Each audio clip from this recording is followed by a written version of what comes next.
She said it across the table, not quietly, making sure the waiter and the people nearby could hear. "My ex wants me back. Give me at least one good reason why I should stay with you."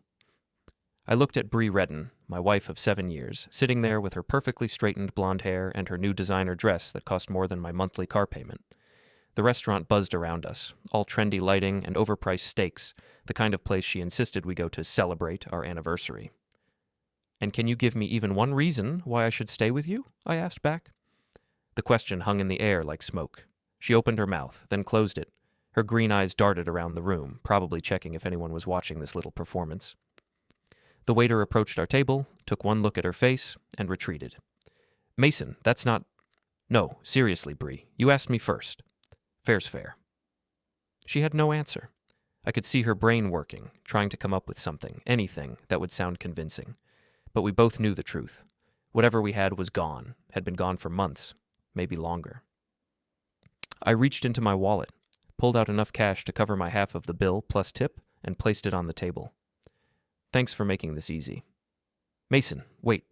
I stood up, adjusted my jacket, and walked toward the exit without looking back.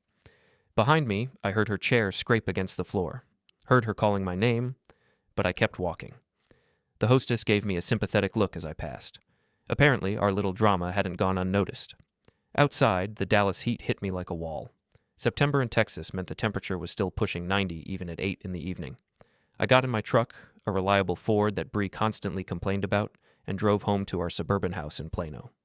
That night, I went home and did simple things. I canceled the vacation reservation to Cancun that was in my name, 2 weeks in Mexico that would have cost me $4,000. I logged into our Netflix account and changed the password. Then Hulu, then Amazon Prime. I removed her from my phone plan and deleted her access to our shared Google Calendar. I packed every document that mattered to me, birth certificate, passport, insurance papers, bank statements, and put them in a lockbox in my truck. Then I sat on the couch in our living room and really looked around for the first time in months. The house felt like a museum of someone else's life.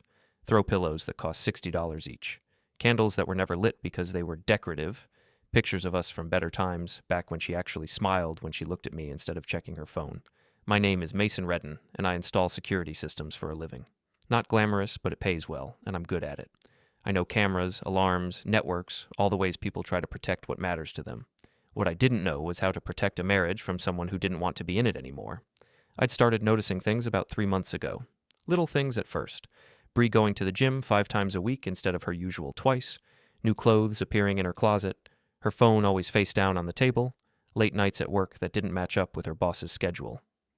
Then there were the bigger things. The way she'd flinch when I touched her shoulder. How she'd started sleeping on her side of the bed like there was an invisible wall between us. The fact that we hadn't had a real conversation in weeks, just logistics about bills and schedules. 2 days later, I filed for divorce.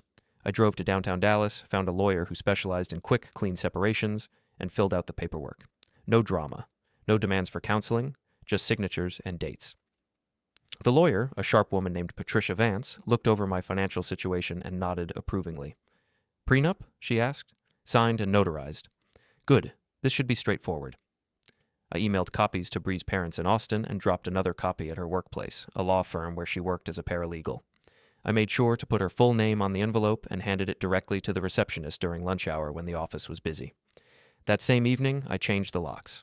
I called a locksmith I knew from work, paid him cash, and had new deadbolts installed within 2 hours. Then I went through the house and boxed up Bree's clothes, shoes, and personal items. I was methodical about it, folding everything neatly, making sure nothing was damaged. I wasn't angry. Anger was too hot, too messy. This was colder, more precise. I stacked the boxes by the front door and left her wedding ring on top of the pile. She showed up that night around 10, crying, mascara running down her cheeks. I could see her through the peephole, fumbling with her key that no longer worked. When she started pounding on the door, I opened it just enough to slide the divorce papers toward her. "Mason, please, we need to talk. It was a mistake.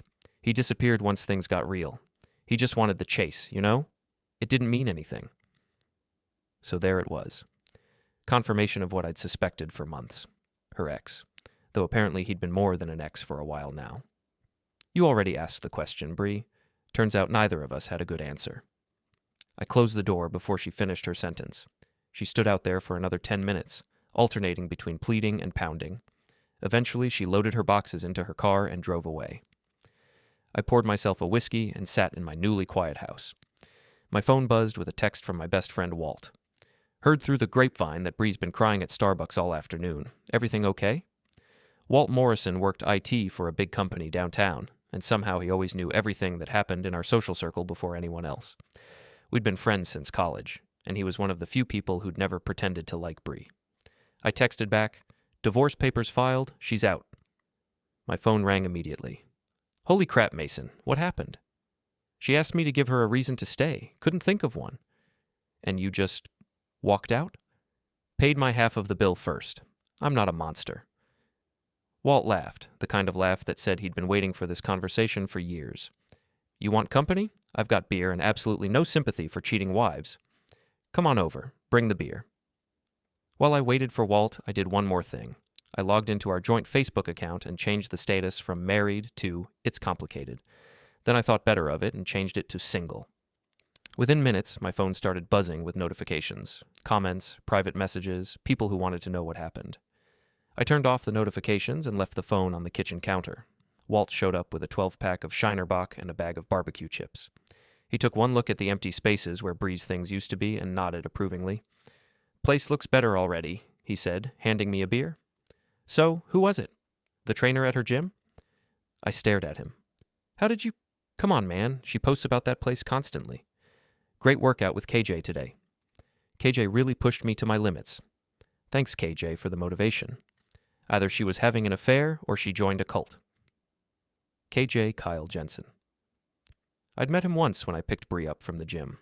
Tall, tan, the kind of guy who wore tank tops to show off his arms and called everyone bro. He owned the place, some boutique fitness studio that charged premium prices for what looked like regular workouts. "You think she's been seeing him?" "I think she's been doing more than seeing him." Walt opened his beer and settled into my recliner. "Question is, what are you going to do about it?" "Nothing. I'm divorced. Her business is her business now." Walt gave me a look that said he didn't believe a word of that. "Mason, I've known you for 15 years. You don't do nothing. Remember when that contractor tried to rip off your mom? You had him audited by 3 different agencies. That was different. He was stealing from a 70-year-old woman. And this is different how? Bree's been stealing from you for months. Your time, your money, your trust. You're telling me you're just going to walk away?" I took a long drink of beer and considered the question. The truth was, I wasn't sure what I was going to do. But Walt was right about one thing. I didn't do nothing. It wasn't in my nature. "Maybe I'll just focus on moving forward," I said finally. Walt snorted. "Right. And maybe I'll start dating supermodels." "Mason, you've got that look." "What look?" "The same look you had when you figured out how to hack the college's grading system to prove Professor Williams was changing grades for football players. You're planning something." Maybe I was. But if so, it was still forming in the back of my mind, taking shape slowly like a photograph developing in a dark room. For now, I was content to drink beer with my friend and enjoy the silence of a house that was finally mine again. My phone buzzed with another text. This one was from an unknown number. "You should check out the gym's private Facebook group. Trust me." I showed the message to Walt, who raised an eyebrow. "Well," he said, "that's interesting." The next morning, I woke up with a slight headache and a clear sense of purpose. Walt had crashed on my couch, and I could hear him snoring from the kitchen where I was making coffee. The anonymous text from the night before sat on my phone like a challenge. I'd never been one to back down from a challenge. Walt stumbled into the kitchen around 9, his hair sticking up and his shirt wrinkled. "Please tell me you have real coffee and not that fancy stuff Bree used to buy." "Regular Folgers, black as midnight and strong enough to wake the neighbors." "Perfect." He accepted the mug gratefully and sat at my kitchen table. "So, about that text last night. I've been thinking about it. And I think whoever sent it wants me to find something specific. The question is whether I want to know what it is." Walt pulled out his phone and started typing. "What's the name of the gym again?" "Elite Fitness Studio." "Why?" "Just checking their social media presence." He scrolled through his phone, frowning. "Public page is pretty standard. Lots of motivational quotes and before and after photos. But look at this. They mention a members-only community for serious fitness enthusiasts." I leaned over to look at his screen. The gym's public Facebook page was exactly what you'd expect. Glossy photos of people working out, posts about nutrition and motivation, promotional offers for new members. But in the About section, there was a line about joining their exclusive community for additional support and motivation. How do we get access to the private group? I asked. Walt grinned. Leave that to me. I've got a fake profile I use for research purposes. Young, attractive woman, very into fitness. I bet they'd love to have Jessica join their community. That seems unethical. So is having an affair with a married woman, but that didn't stop your wife and her trainer. He had a point. I watched as Walt logged into a Facebook account for someone named Jessica Chen, complete with photos of an attractive Asian woman in workout clothes. The profile looked completely legitimate. Please tell me you didn't steal some random woman's photos for this. Relax. Jessica is my cousin. She's a personal trainer in Seattle, and she lets me use her photos for stuff like this. She thinks it's hilarious. Walt sent a friend request to Elite Fitness Studio's main page, then found the private group and requested to join. Now we wait. These things usually get approved pretty quickly if you look the part. While we waited, I decided to do some research of my own. I pulled up Kyle Jenson's personal Facebook page and started scrolling through his posts. What I found there made my jaw clench. Photos of him with various women, all tagged at his gym, motivational posts that sounded more like pickup lines, and then, buried in his timeline from about 4 months ago, a photo that made my stomach turn. It was a group shot from some kind of gym event. Kyle was in the center, arms around 2 women. One of them was my wife. The caption read, "Amazing energy at tonight's fitness mixer. Special thanks to Bree for helping organize such a successful event. Fitness family, Trollwach's elite team, motivated members." I showed the photo to Walt, who whistled low. 4 months ago, how long did you say you suspected something was going on? About 3 months. So this predates your suspicions. They've been planning this for a while. My phone chimed with a notification. Walt's fake profile had been accepted into the private group. Showtime, Walt said, logging into the private group. Let's see what Elite Fitness doesn't want the general public to know about. The private group was a different world entirely. Where the public page was all business and motivation, this was more like a social club. Members posted about their personal lives, shared gossip, and made jokes that would never fly on a public forum. Walt scrolled through recent posts, and I felt my anger building with each one. There was Kyle posting about helping members achieve their personal goals, both in and out of the gym. There were several married women posting about their transformations and thanking Kyle for his personal attention. And there were comments that made it clear these transformations weren't just physical. Look at this one, Walt said, pointing to a post from 2 weeks ago.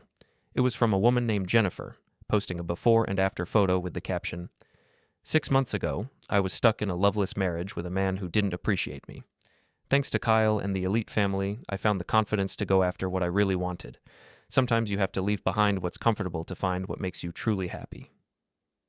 The comments were full of congratulations and heart emojis. Kyle had responded with, "So proud of you for choosing happiness over settling. You deserve someone who sees your worth." "This isn't a gym," I said. "It's a divorce factory." Walt kept scrolling. And look who's been liking and commenting on all these posts. Bree. My soon-to-be ex-wife had been actively encouraging other women to leave their husbands for what appeared to be relationships with Kyle or other trainers at the gym. "Screenshot everything," I said. "Already on it." Walt was methodically capturing each post, comment, and interaction. "You want to see something really interesting? Look at the member list." He clicked on the group members, and I saw dozens of profiles. Most were women, and many of them had recently changed their relationship status from married to single or it's complicated. "This is systematic," I said. "Kyle's running some kind of operation here. Gets better. Look at this post from 3 days ago." It was from Kyle himself. "Big announcement coming soon about some exciting changes at Elite. Some of our favorite members are going to be taking on bigger roles in the organization. Stay tuned." The comments were full of speculation, but one caught my attention. It was from Bree. "Can't wait to share the news. This is going to be amazing." "What news?" I muttered. Walt was already digging deeper into the group's photo albums. "Mason, you need to see this." He'd found an album labeled Team Building Events that was full of photos from various gym parties and outings. And there, in photo after photo, were Bree and Kyle, not just standing near each other, but clearly together, his arm around her waist, her hand on his chest, the two of them sharing drinks and looking at each other like they were the only people in the room. The photos were dated going back 6 months. "She's been lying to me for half a year," I said. "Looks like it. But here's what I don't understand. Why did she ask you for a reason to stay? If she's been with this guy for 6 months, why not just leave?" It was a good question. I thought back to our conversation at dinner, her specific words. She'd said her ex wanted her back, but these photos clearly showed she was with Kyle, not some ex-boyfriend. Unless... Walt, can you check Kyle's relationship status? He clicked on Kyle's profile. Says he's single, but look at his previous relationships. Kyle's relationship history showed he'd been in a long-term relationship with someone named Amanda until about 7 months ago. The timeline was starting to make sense. So Kyle breaks up with Amanda, starts targeting married women at his gym, including Bree, but maybe he's not ready to commit to anyone exclusively. Maybe he's keeping his options open. And maybe Amanda is the ex who wants him back, Walt added, which would explain why Bree was suddenly asking you for reasons to stay. Her backup plan was falling apart. My phone rang. The caller ID showed Bree's number. You going to answer that? Walt asked. I let it go to voicemail. A few minutes later, I played the message. Mason, please call me back. I know you're angry, but we need to talk. There are things you don't understand, things I need to explain. Please, just give me a chance to make this right. I looked at Walt, who was shaking his head. Don't do it, man. Whatever she's going to tell you, it's just going to be more lies. I know, but I want to hear what she has to say. Maybe it'll help me understand how deep this goes. Or maybe it'll just make you angrier. Maybe, but I'm going to call her back. Walt sighed. Fine, but I'm staying here to listen, and if she starts manipulating you, I'm hanging up the phone myself. I dialed Bree's number. She answered on the first ring. Mason, thank God. I was so worried you wouldn't call back. What do you want, Bree? I want to explain. About dinner, about everything. I know how it looked, but it's not what you think. Really, what do I think? That I was cheating on you, that I wanted to leave you for someone else, but that's not what happened. I put the phone on speaker so Walt could hear. He rolled his eyes and made a gesture like he was going to be sick. Then what did happen? I asked. I was confused. I'd been talking to Kyle about my marriage, about how we'd been growing apart, and he made me think that maybe I deserved better.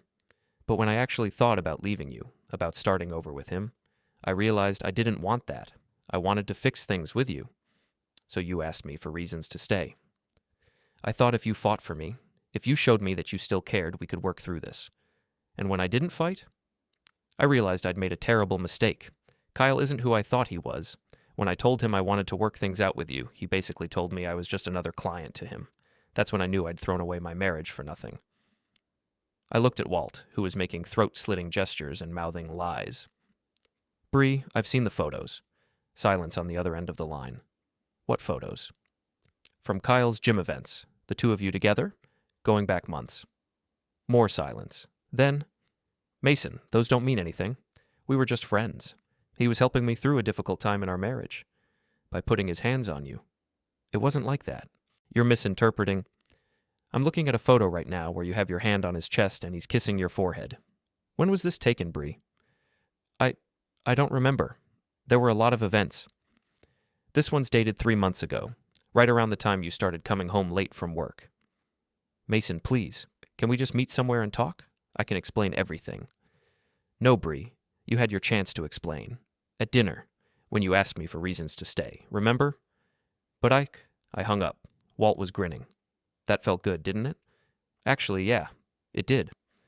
My phone immediately started ringing again. I turned it off. So what now? Walt asked. I looked at all the screenshots he'd taken, all the evidence of Bree's deception. An idea was starting to form in my mind, something that would make Kyle and Bree understand that actions have consequences. Now we dig deeper. I want to know everything about Kyle's operation. How many marriages he's broken up, how many women he's manipulated, how he's been using his gym as a hunting ground.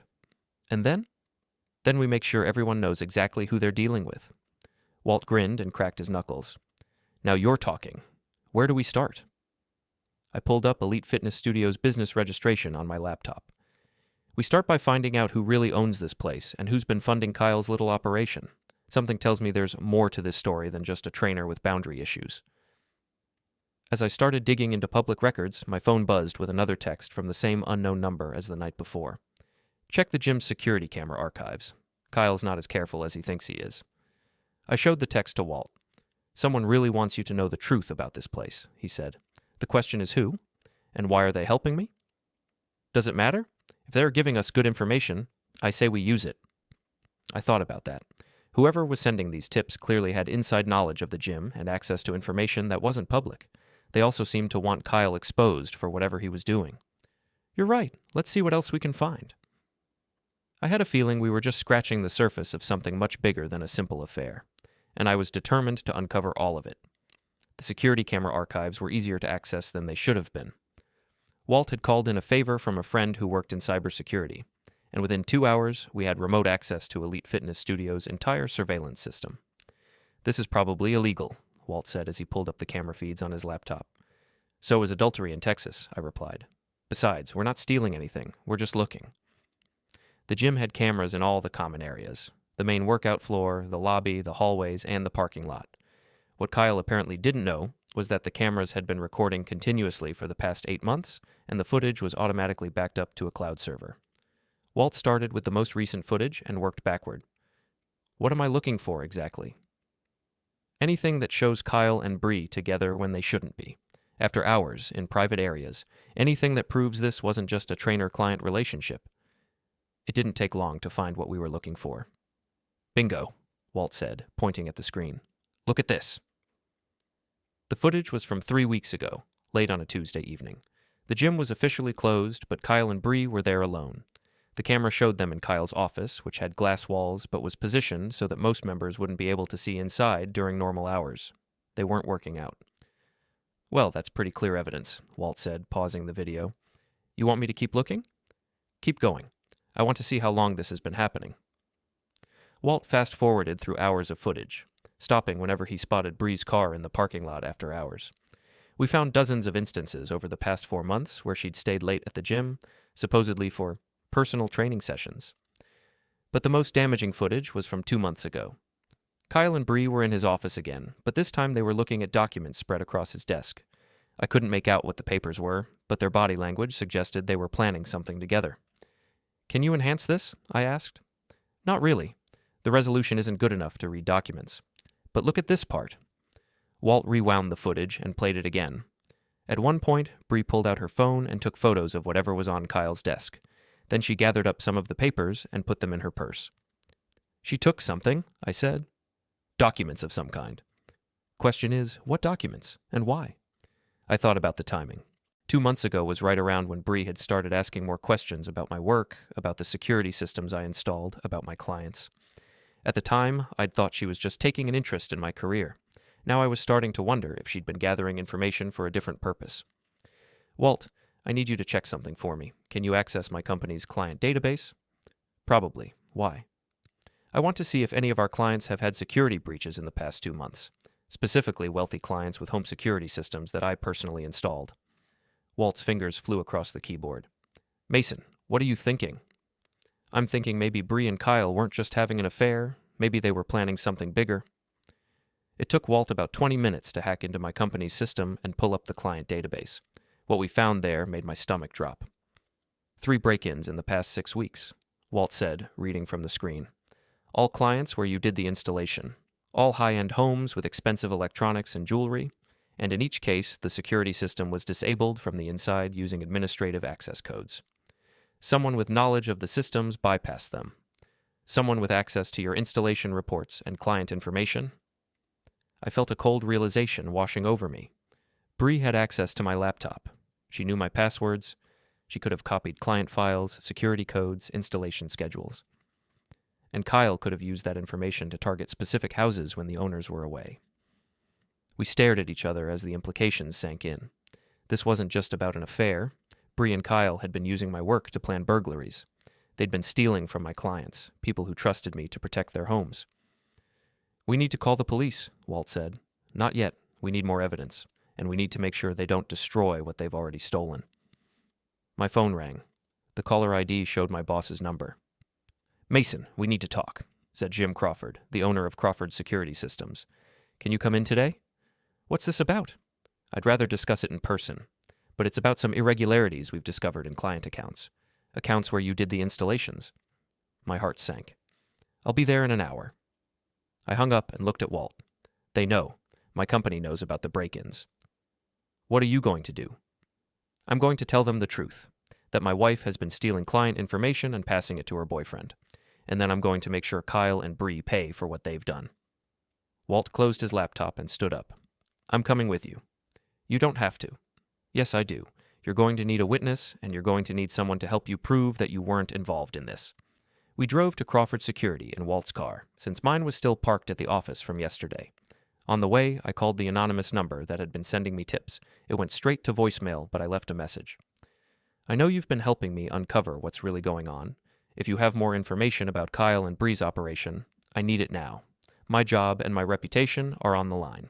Crawford Security occupied a small office building in Richardson, just north of Dallas. Jim Crawford had started the company 15 years ago, and it had grown into one of the most respected security firms in the Metroplex. I'd been working for him for 8 years, and I'd never given him a reason to doubt my integrity, until now. Jim was waiting for us in the conference room, along with the company's lawyer and a detective from the Richardson Police Department. That was when I knew how serious this had become. "Mason, sit down," Jim said. His tone was professional but cold. "We need to discuss some irregularities in your client accounts." I introduced Walt as my friend and witness, and Jim nodded for us to proceed. "3 of your clients have reported break-ins in the past 6 weeks," the detective said, consulting his notes. "In each case, the security system was disabled using administrative codes that only you and the homeowners had access to."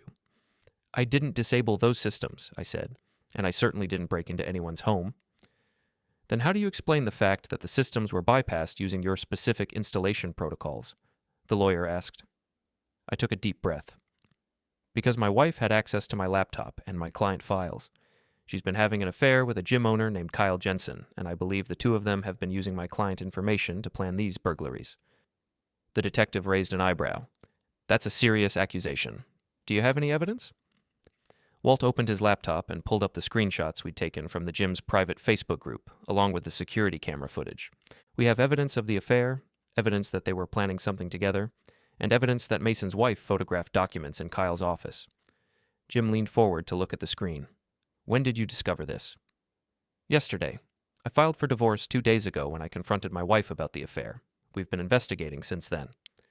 The detective took notes as Walt walked through everything we'd found. The Facebook group, the security footage, the timeline that connected Bree's access to my files with the timing of the break-ins. "This is circumstantial," the detective said when Walt finished. "We'd need to search Kyle's gym and your wife's current residence to find stolen property or other evidence." "Then get a warrant," I said. "Search both places. I guarantee you'll find something." Jim looked at the lawyer, who nodded. "Mason, I'm going to have to suspend you pending the outcome of this investigation. It's not that I don't believe you, but I have to protect the company." "I understand." "However," Jim continued, "if what you're telling us is true, and if we can prove that your wife and her boyfriend were responsible for these break-ins, then I'll not only reinstate you, I'll give you a promotion and a raise. What they did to you and to our clients is unforgivable." The detective stood up. "I'm going to need copies of all this evidence, and I'm going to need you both to come to the station to give formal statements. But based on what you've shown me, I think we have enough for search warrants." As we left the office, my phone buzzed with a text from the anonymous number. "Kyle keeps stolen items in a storage unit on Beltline Road, Unit 247. Combination is 0825, Bree's birthday." I showed the text to Walt and the detective. "How does this person know all this?" the detective asked. "I don't know, but everything they've told me so far has been accurate." The detective made a note of the storage unit information. "We'll check it out. In the meantime, I need you to stay away from both Kyle and your wife. Let us handle this from here." I nodded, but I was already forming a different plan. The police would handle the criminal charges, but that wasn't enough. Kyle and Bree had humiliated me, stolen from my clients, and nearly destroyed my career. They deserved more than just jail time. They deserved to be exposed for exactly what they were. "Walt," I said as we got back in his car, "how would you like to help me plan a little public relations campaign?" "What kind of campaign?" "The kind that makes sure everyone in Dallas knows exactly who Kyle Jenson and Bree Redden really are." Walt grinned. "Now you're talking. What did you have in mind?" "I'm thinking about a party. A big public party where Kyle and Bree get to explain their business model to all their friends and family." "That sounds like it could get messy." "Oh, it's definitely going to get messy. But sometimes messy is exactly what the situation calls for." As we drove away from Crawford Security, I felt something I hadn't felt in months, a sense of purpose. Kyle and Bree thought they were clever, thought they could manipulate people and steal from them without consequences. They were about to learn how wrong they were. My phone rang. It was Jim Crawford. "Mason, I just got off the phone with the detective. They found the storage unit. It's full of stolen property from our clients, plus documents with your company letterhead and client information. You were right. What happens now? Now we press charges, and we make sure everyone knows that Crawford Security stands behind its employees and its clients. You'll be back to work on Monday, and I'm doubling your commission for the next 6 months. Thanks, Jim. That means a lot. Thank you for uncovering this. If you hadn't figured out what was happening, they might have kept stealing from our clients for months. After I hung up, Walt looked over at me. Feeling better? Getting there, but we're not done yet. What's next? Next, we make sure Kyle's little operation gets the publicity it deserves. I pulled out my phone and started making calls. By the end of the day, Kyle, Jenson, and Elite Fitness Studio were going to be famous for all the wrong reasons, and Bree was going to learn that asking for reasons to stay married was the biggest mistake she'd ever made. The plan came together faster than I'd expected. By Thursday afternoon, 3 days after the police had raided Kyle's storage unit, both he and Bree had been arrested for burglary, conspiracy, and theft. They'd made bail, but the damage was already spreading through social media like wildfire. Walt had taken the screenshots from the gym's private Facebook group and created a comprehensive timeline of Kyle's business model. He'd posted it to a public blog, complete with photos, dates, and testimonials from the women Kyle had convinced to leave their husbands. The post was titled Elite Fitness Studio, Where Marriages Go to Die.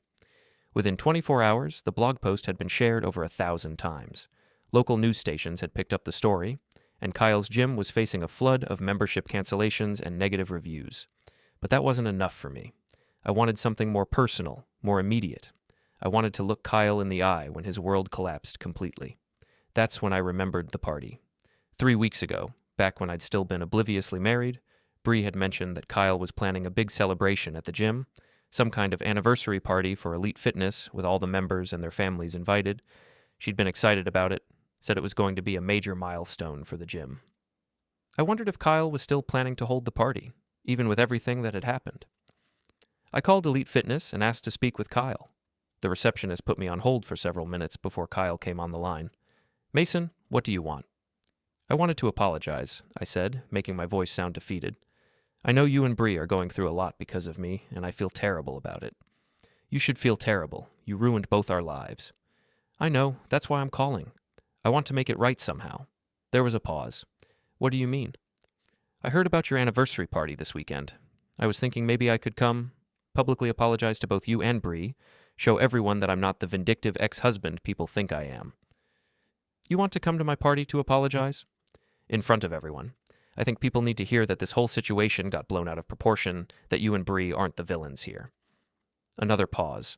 I could practically hear Kyle's ego inflating through the phone. That's actually not a bad idea, he said finally. It would show people that we're the mature ones in this situation. Exactly. When is it again? Saturday night, 7 o'clock. But Mason, if you are planning some kind of scene, no scenes. Just a public apology, and then I'll leave you both alone. You have my word. Kyle agreed, and I hung up with a smile. Walt, who'd been listening to the conversation, shook his head.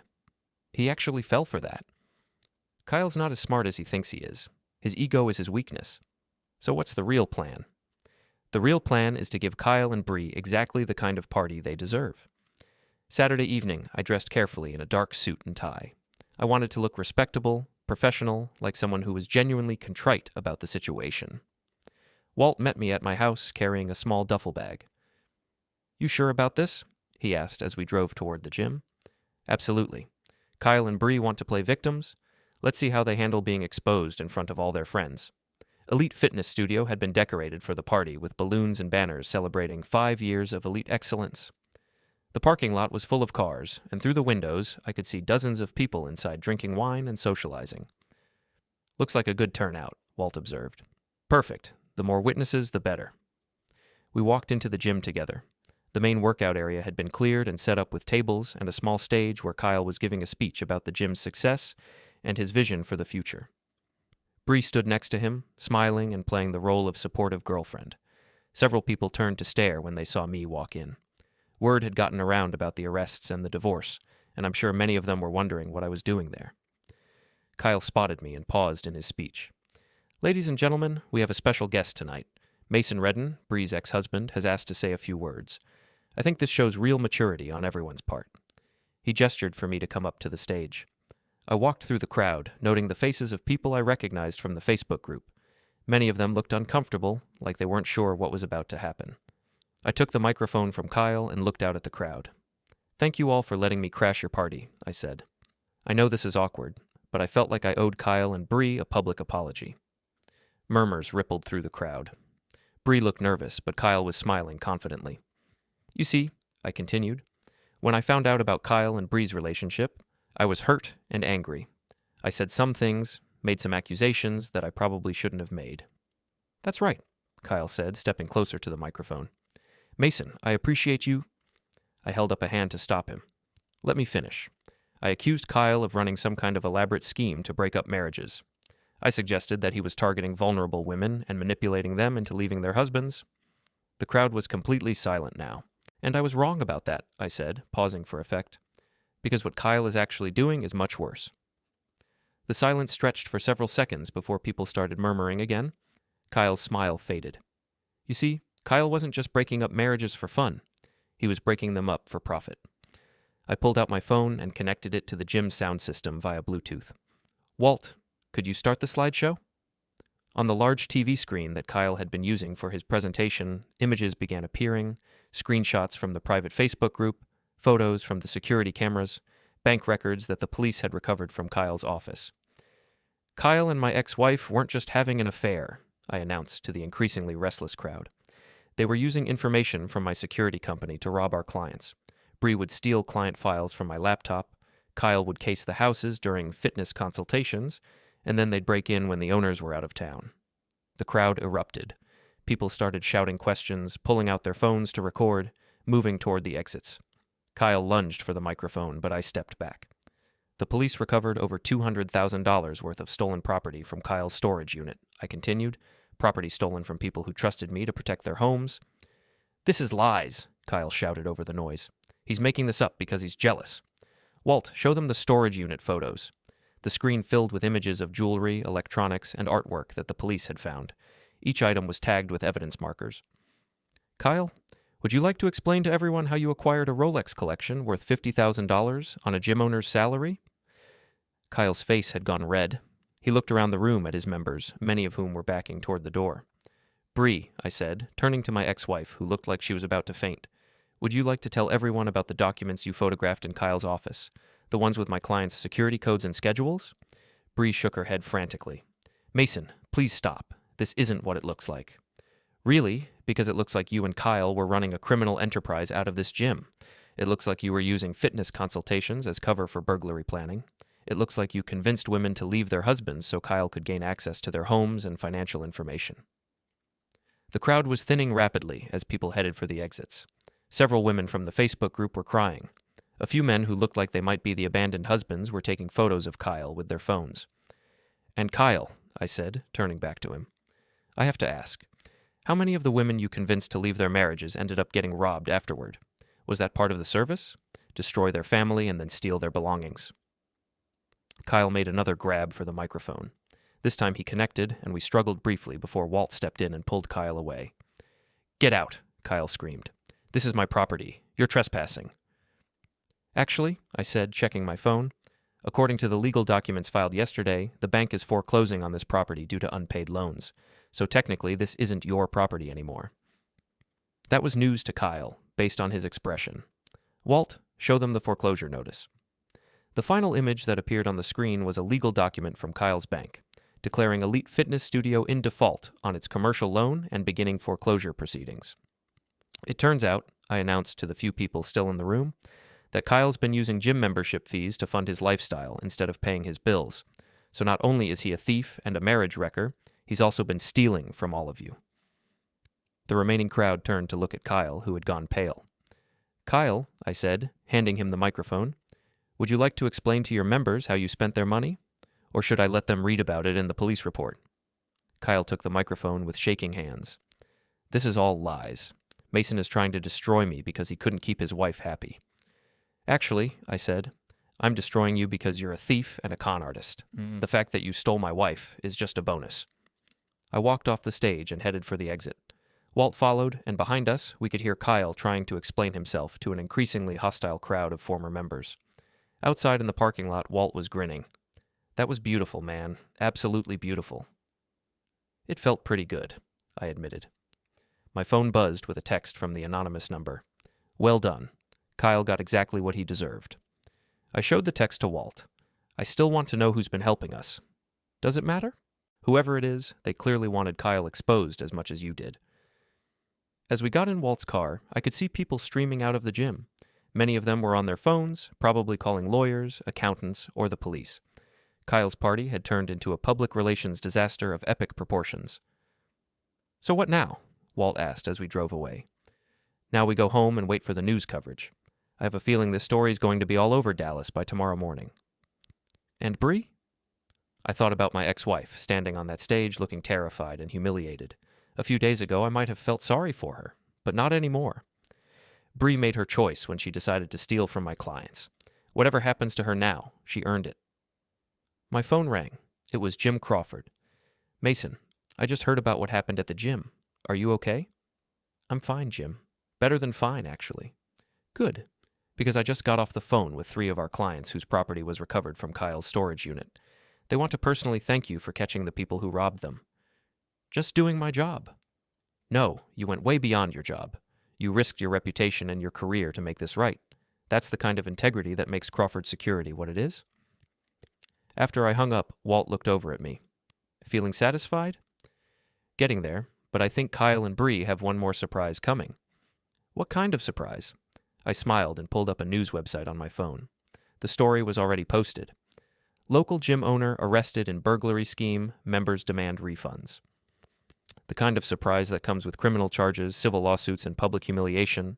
Kyle wanted to be famous. Now he is. As we drove home through the Dallas suburbs, I felt something I hadn't felt in months. Peace. Kyle and Bree had tried to destroy my life, but instead they'd destroyed their own, and I'd barely had to lift a finger to make it happen. Sometimes the best revenge is just giving people enough rope to hang themselves. Kyle and Bree had provided their own rope. I just helped them tie the knots. The next morning brought news that I hadn't expected. Walt called me at 7 a.m., his voice urgent. Mason, you need to see the news. Turn on Channel 8. I grabbed the remote and flipped to the local news station. A reporter was standing outside Elite Fitness Studio, which now had crime scene tape across the entrance and a foreclosure notice posted on the door. What started as a simple adultery case has exploded into a major criminal investigation involving identity theft, wire fraud, and a sophisticated burglary ring that may have targeted hundreds of victims across the Dallas Metroplex. I turned up the volume. According to police sources, Kyle Jenson and Bree Redden weren't just stealing physical property from homes, they were also harvesting personal information from security system installations and using that data to commit identity theft and financial fraud. My phone started ringing. Jim Crawford. Mason, we have a problem. A big one. What kind of problem? The kind that involves federal investigators and the possibility that this goes way beyond simple burglary. Can you meet me at the office? The FBI wants to talk to you. An hour later, I was sitting in Crawford Security's conference room across from 2 FBI agents and a detective from the Dallas Police Department's white-collar crime unit. The evidence spread across the table made my head spin. Mr. Redden, said Agent Sarah Martinez, we need you to help us understand the scope of what your wife and Kyle Jenson were doing. She opened a laptop and showed me a spreadsheet with hundreds of names, addresses, and social security numbers. We found this on Kyle's computer. It contains personal information for over 400 of your company's clients, going back 3 years. I stared at the screen. 3 years? But I only suspected something was wrong for the past few months. That's because they weren't just targeting your recent installations, said Agent David Chen. They were going back through your old files, your company's client database, everything they could access. Jim Crawford looked sick. Mason, this means they had access to client information from before you even met Kyle. How is that possible? I thought back through my relationship with Bree. We'd been married for 7 years, but she'd only started showing interest in my work about 18 months ago. She started asking questions about my job last year, I said slowly. About the clients, the security systems, the installation process. I thought she was just trying to be supportive. She was gathering intelligence, Agent Martinez said. Look at this. She showed me another document, this one showing bank transactions going back 2 years. Kyle and Bree have been depositing money into offshore accounts for over 2 years. Small amounts at first, then larger sums as they expanded their operation. What kind of operation are we talking about? I asked. Agent Chen pulled out a thick folder. Identity theft, credit card fraud, mortgage fraud, And yes, burglary. They were using your client information to create fake identities, open credit accounts, even apply for mortgages using other people's information. I felt sick. How much money are we talking about? Conservative estimate? Over $2 million. The room went silent. I stared at the agents, trying to process what they were telling me. $2 million, I repeated. And that's just what we've found so far, Agent Martinez said. We think there may be more accounts, more victims. Jim Crawford was shaking his head. This is going to destroy my company. When clients find out that their personal information was stolen from our files? Not necessarily, Agent Chen said. Mr. Redden wasn't a willing participant in this scheme. He was a victim, just like your clients.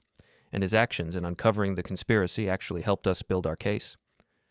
But how did they access so much information? I asked. Bree had access to my laptop, but she didn't have access to the company's main database. Agent Martinez and Jim Crawford exchanged a look. Mason, Jim said carefully, we think Bree may have had help. Someone inside the company? What do you mean? The client information they had access to includes files that were never on your laptop, installation reports that were only stored on our main server, client financial information that only our accounting department has access to. I felt a cold realization settling over me. Someone at Crawford Security was working with them. We think so, and we think that person may have been the one sending you anonymous tips. What? Agent Martinez opened another file. We traced the phone number that was sending you information. It belongs to Jennifer Walsh, your company's accounting manager. I knew Jennifer. She'd been with Crawford Security for 6 years, handled all the client billing and financial records. She was quiet, efficient, and I'd never had any reason to suspect her of anything. Why would Jennifer help me expose Kyle and Bree if she was working with them?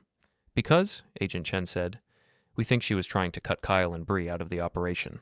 She wanted them arrested so she could continue the identity theft scheme on her own. The pieces started falling into place.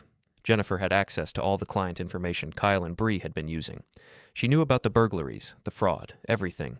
And when she saw that their operation was getting too risky, too visible, she decided to eliminate her partners. She used me, I said. She used your anger and your desire for revenge to do her dirty work, Agent Martinez confirmed. She fed you just enough information to uncover Kyle and Bree's crimes, knowing that you'd make sure they got arrested. And then what? She was just going to continue stealing from our clients? That's what we think. But thanks to your investigation, we were able to uncover her involvement too. Jim Crawford looked devastated. Jennifer has been arrested? This morning, Agent Chen said. We found evidence of the offshore accounts, the fake identities, everything. She's looking at federal charges for conspiracy, wire fraud, and identity theft. I sat back in my chair, trying to process everything. So Bree wasn't just cheating on me. She was part of a criminal conspiracy that involved someone at my own company. I'm afraid so. And Mr. Redden, there's something else you need to know. Agent Martinez pulled out another document. We found evidence that Kyle and Bree were planning to frame you for the entire operation. Frame me? They had documents prepared that would make it look like you were the one stealing client information and selling it to criminals. If their scheme had continued much longer, you would have been arrested instead of them. I felt like I'd been punched in the stomach. They were going to destroy my life and let me take the blame for their crimes. That's exactly what they were planning. The dinner where Bree asked you for reasons to stay, we think that was part of their exit strategy. They were going to divorce you, disappear with their stolen money, and leave you holding the bag for everything they'd done. Walt, who had been sitting quietly through the entire briefing, finally spoke up. So, when Mason refused to fight for the marriage and filed for divorce instead, he actually saved himself from being framed? In a way, yes, Agent Martinez said. By acting quickly and uncovering their affair, Mr. Redden disrupted their timeline and forced them to make mistakes. Jim Crawford reached across the table and shook my hand. Mason, I owe you an apology, and I owe you a debt of gratitude. If you hadn't uncovered this conspiracy, it would have destroyed Crawford Security and ruined hundreds of our clients. What happens now? I asked. Now we build our case against all three of them, Agent Chen said. Kyle, Bree, and Jennifer are all facing federal charges. They're looking at 10 to 20 years in prison each. And the stolen money? We're working with international authorities to recover the offshore accounts. Most of the money should be returned to the victims. As the meeting wrapped up, Agent Martinez handed me her business card. Mr. Redden, you may be called to testify when this goes to trial. Are you prepared for that? Absolutely. I want to see all three of them pay for what they did. After the agents left, Jim Crawford and I sat alone in the conference room. Mason, I want you to know that Crawford Security is going to do everything we can to make this right. We're implementing new security protocols, conducting background checks on all employees, and we're setting up a victim assistance fund for affected clients. What about my job? Your job is secure. In fact, I'm promoting you to head of client security. You'll be responsible for developing new protocols to prevent this kind of thing from happening again. I appreciate that, Jim. And Mason, I'm also giving you a $50,000 bonus for uncovering this conspiracy and saving the company. I drove home in a daze. In the span of a week, I'd gone from a man whose wife was cheating on him to a man who'd uncovered a multi-million-dollar criminal conspiracy. It felt surreal. Walt was waiting for me at my house with a bottle of whiskey and a grin. "So," he said, pouring 2 glasses, "how does it feel to be a hero?" "I don't feel like a hero. I feel like I was manipulated by 3 different criminals." "Maybe, but you also brought down a major criminal operation and saved hundreds of people from identity theft. That counts for something." I thought about Bree, sitting in a federal detention center, facing 20 years in prison for crimes I never could have imagined her committing. A week ago, I'd thought the worst thing she'd done was cheat on me with a gym owner. "Walt, do you think I ever really knew her?" I don't think she knew herself. People do crazy things when they get greedy. My phone rang. It was a number I didn't recognize. "Mr. Redden, this is Patricia Vance, your divorce attorney. I have some interesting news about your case." "What kind of news?" "Well, given your wife's federal charges and the fact that she was stealing from you and your clients, I think we can safely say that the prenup is going to hold up. In fact, you may be entitled to additional compensation for the damage she caused to your reputation and career." "What does that mean?" "It means that not only will Bree not get anything in the divorce, she may actually owe you money. Quite a bit of money." After I hung up, Walt raised his glass. "To Mason Redden, the man who turned a cheating wife into a federal case." I clinked my glass against his. "To finding out the truth, no matter how ugly it is." As we sat in my living room, drinking whiskey and watching the news coverage of the arrests, I realized that I felt something I hadn't felt in months. Relief. The truth was out. The criminals were caught, and I was free to start over with a clean slate. Bree had asked me for reasons to stay married. It turned out the real question was whether I could find reasons to stay out of prison. Thanks to her greed and Kyle's arrogance, that question had answered itself. 3 months later, the trial began. The federal courthouse in downtown Dallas was packed with reporters, victims, and curious onlookers who had followed the story since it broke. What had started as a simple divorce case had become one of the largest identity theft prosecutions in Texas history. I sat in the witness section, wearing my best suit, waiting to testify against my ex-wife and her co-conspirators. Walt was next to me, along with several other Crawford Security employees who would be called as witnesses. Bree, Kyle, and Jennifer sat at separate defense tables with their lawyers. None of them looked at each other, and none of them looked at me. The prosecution had made it clear that there would be no plea deals. All 3 were going to trial on charges of conspiracy, wire fraud, identity theft, and racketeering. The people call Mason Redden to the stand. I walked to the witness box and was sworn in. The prosecutor, Assistant U.S. Attorney Lisa Chang, approached with a stack of documents. "Mr. Redden, please tell the jury about your marriage to the defendant, Bree Redden." For the next 2 hours, I walked the jury through everything. The dinner where Bree asked for reasons to stay married, my discovery of her affair with Kyle, the investigation that uncovered their criminal conspiracy, the evidence that showed they were planning to frame me for their crimes. "Mr. Redden," Attorney Chang said, "did you have any knowledge of your wife's criminal activities?" "None whatsoever. I thought she was just having an affair. I had no idea she was stealing client information from my laptop or working with Kyle and Jennifer to commit identity theft." "And when did you first realize that this was more than just adultery?" "When the police found stolen property in Kyle's storage unit. That's when I understood that they weren't just breaking up marriages, they were breaking into homes." Bree's lawyer cross-examined me, trying to suggest that I was a vindictive ex-husband who had fabricated evidence to frame his cheating wife. But the documentary evidence was overwhelming. Bank records, computer files, security camera footage. Everything supported my testimony. Kyle's lawyer tried a different approach, suggesting that Kyle was just a naive gym owner who had been manipulated by Bree and Jennifer. But the prosecution had recordings of Kyle discussing the burglary plans, photos of him casing potential targets, and evidence that he had personally participated in several break-ins. Jennifer's defense was the most creative. Her lawyer argued that she was a whistleblower who had been trying to expose Kyle and Bree's crimes by feeding information to me. But the prosecution had evidence of Jennifer's offshore bank accounts, her fake identities, and her plans to continue the operation after Kyle and Bree were eliminated. The trial lasted 3 weeks. Victim after victim testified about the impact of the identity theft, ruined credit, stolen savings, years of financial recovery.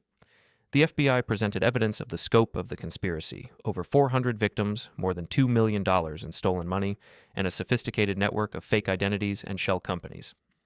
On the final day of testimony, the prosecution played a recording that the FBI had made during a jailhouse conversation between Kyle and Bree.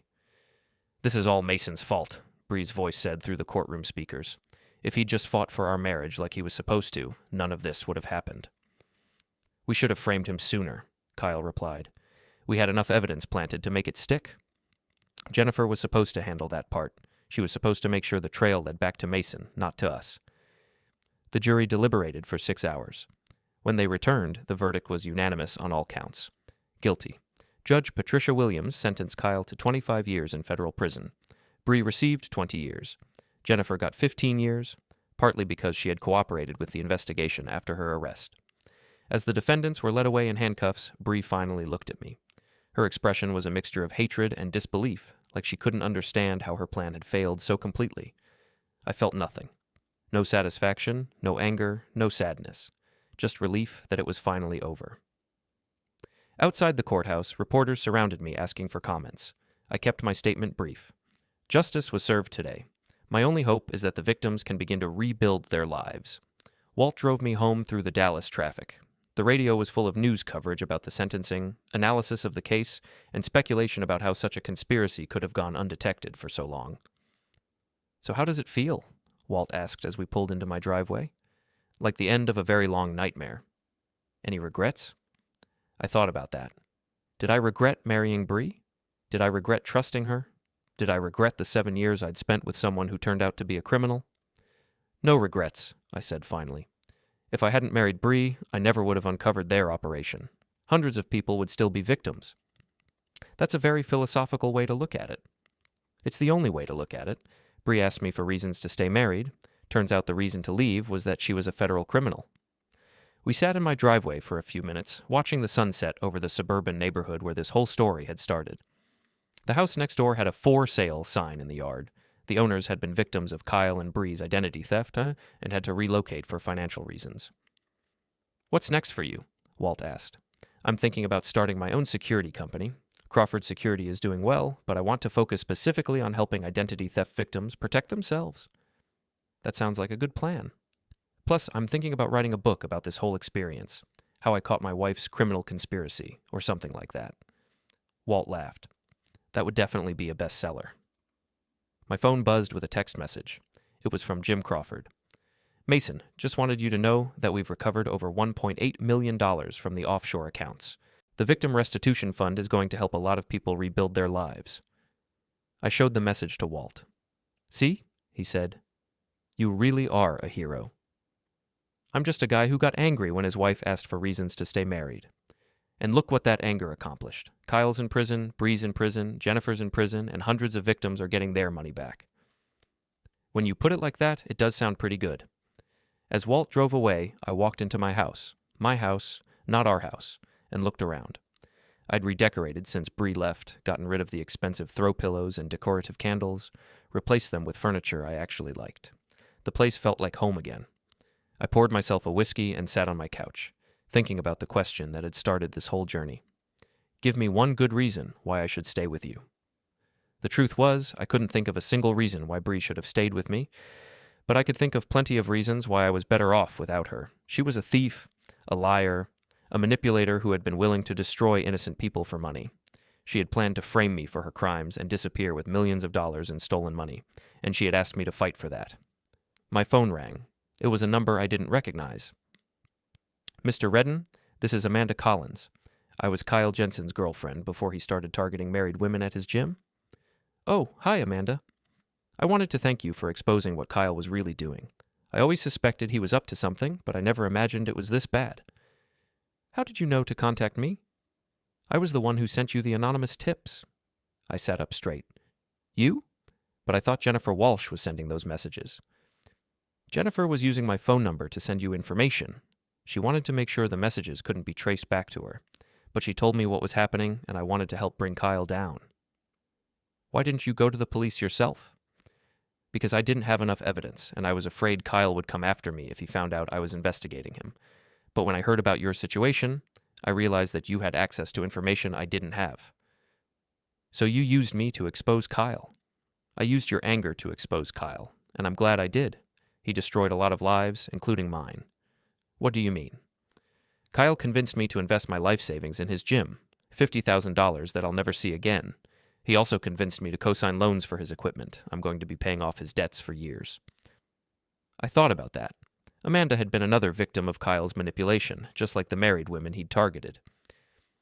Amanda, you should talk to the FBI about recovering your money. Kyle's assets are being seized to pay restitution to victims. I already have, but I wanted to call you personally to say